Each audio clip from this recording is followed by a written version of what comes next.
Бұл қанішер құрбандарын айуандықпен өлтіріп қана қоймай, омырауларын кесіп алып кететін. Сондай-ақ көздерінде ойып алатын болған. Аты жөні Олег Тен. Корей ұлтының өкілі және Ташкент қаласының тумасы. 2003 жылы Ресейлік ішкі істер министрлігіне қарасты университетті тәмамдап, Петербург қаласында милиционер болып қызметке тұрған. Бірақ сақшының жалақысы аздық етіп, жұмыстан тыс уақытта қызыл түсті жеке Волга көлігімен такси қызметін атқаратын. Бірінші қылмысын 2004 жылдың 6 тамызында жасайды. Жолаушы ретінде көлігіне отырған 19 жасар қызды 13 рет пышақтап, бауыздап тастайды. Сорақысы марқұмның омырауларын кесіп, өзімен бірге алып кеткен. Ал екінші қылмыс 2005 жылдың 21 шілдесінде болды. Қанішер көшеде 24 жастағы тартымды бойжеткенді байқап, ізіне түскен. Сөйтіп артынан ілесіп бір лифтке кіргенде қызды бауыздап өлтіреді. Бұл жолы емшектерінен бөлек көздерінде ойып алып кеткен.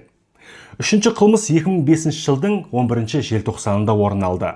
Құрбаны 21 жастағы студент қыз. Жолаушы ретінде көлігіне отырған қызды қала сыртына алып кетіп, 15 шақты рет пышақтап өлтірген.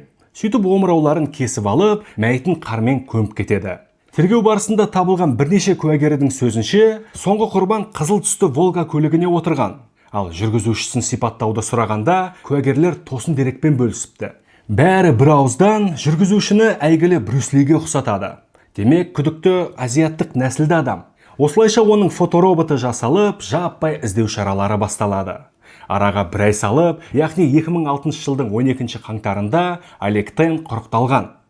Тергеу барысында ол қылмыстарының сорақы себебін мойындайды.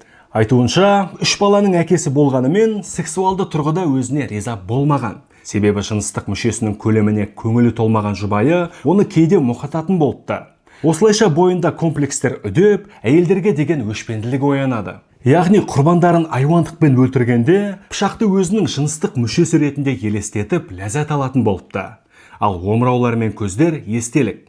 Бірнеше күн көлігінде сақтап, иістене бастағанда қоқысқа лақтырып жүрген. Сот шешімімен 32 жастағы Олег Тен өмір бойына бас бостандығынан айырылды. Жазасын Сібірдегі Поляр жапалағы атты колониясында өтеп жатыр. Алдағы уақытта шығатын видеоларды өткізіп алмас үшін парақшаға жазылып қойыңыздар. Сондай-ақ лүпіл басып, пікір жазуды ұмытпағайсыздар.